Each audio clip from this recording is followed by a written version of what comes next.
Hello everyone, কেমন আছেন সবাই? আগামীকাল 21 তারিখ ভোর 6টায় শুরু হচ্ছে ব্রাজিল বনাম কলম্বিয়ার ম্যাচ। এবং এই ম্যাচকে ঘিরে অনেক অনেক ফুটবল সমর্থক, ব্রাজিল সমর্থকের অনেক দিন থেকে অপেক্ষা করছে যে এই ম্যাচটি কবে হবে কবে হবে, এবং চলে এসেছে আগামীকাল এই ম্যাচটি হতে চাচ্ছে। এবং এই ম্যাচে আসলে ব্রাজিল যদিও বা প্রাথমিক অবস্থায় নেইমারকে রেখেছিল, কিন্তু ইনজুরির কারণে নেইমার সেই দল থেকে বাদ পড়ে গেছে।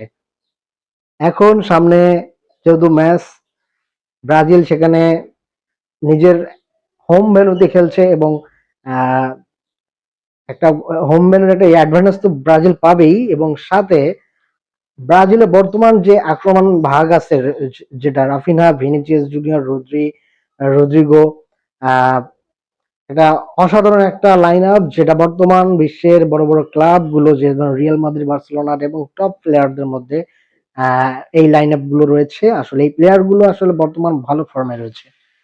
যাই হোক, আপনারা যারা এই খেলাটার অপেক্ষায় রয়েছেন এবং আপনারা কি ভাবছেন যে এই ম্যাচটা ব্রাজিল কত ব্যবধানে জিতবে, না ড্র হবে, না ব্রাজিল হেরে যাবে, সেটা অবশ্যই আপনারা কমেন্ট সেকশন জানাবেন। এবং এই ম্যাচটি আপনারা কিভাবে দেখবেন, আপনারা 21 তারিখ ভোর 6টার দিকে যদি আহ, ফেসবুকের মাধ্যমে দেখতে পারেন, বিভিন্ন অ্যাপস এর মাধ্যমে দেখতে পারেন, আর অনলাইনে আসলে বিভিন্নভাবে দেখা যেতে পারে।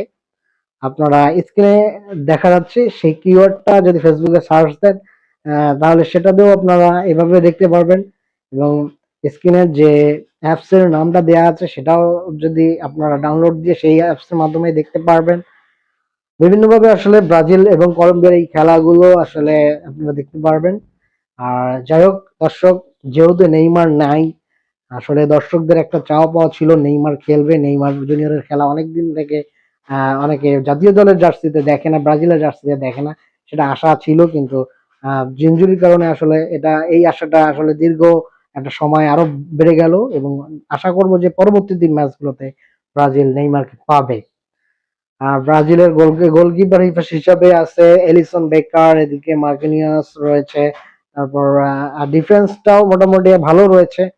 হ্যাঁ, যাই হোক, ব্রাজিল এবং কলম্বিয়ার ম্যাচটি অনেক দুর্দান্ত একটা ম্যাচ হবে। ব্রাজিল আর কলম্বিয়ার ম্যাচগুলো আসলে অনেক উত্তেজনাপূর্ণ হয়, আর সেটা আশা ব্যক্ত করছি। এবং আপনারা যারা ব্রাজিল আর্জেন্টিনার সমর্থক রয়েছেন, সামনে অনেক বড় বড় ম্যাচ রয়েছে, ব্রাজিল আর কলম্বিয়ার ম্যাচটা কি হতে পারে আপনারা অবশ্যই অবশ্যই কমেন্ট সেকশনে জানাবেন, আপনার মতামত দেবেন। এবং আপনাদের প্রেডিকশনের সাথে দেখি আমার প্রেডিকশন মিলে যায় কিনা, অবশ্যই আপনারা কমেন্টস করে জানাবেন। সকলে ভালো থাকুন এবং সুস্থ থাকুন, এবং আমার ভিডিও যদি ভালো লাগে অবশ্যই সাবস্ক্রাইব করবেন। আর ব্রাজিল আর কলম্বিয়ার ম্যাচের প্রেডিকশন অবশ্যই দিতে ভুলবেন না। ধন্যবাদ, সকলে ভালো থাকেন।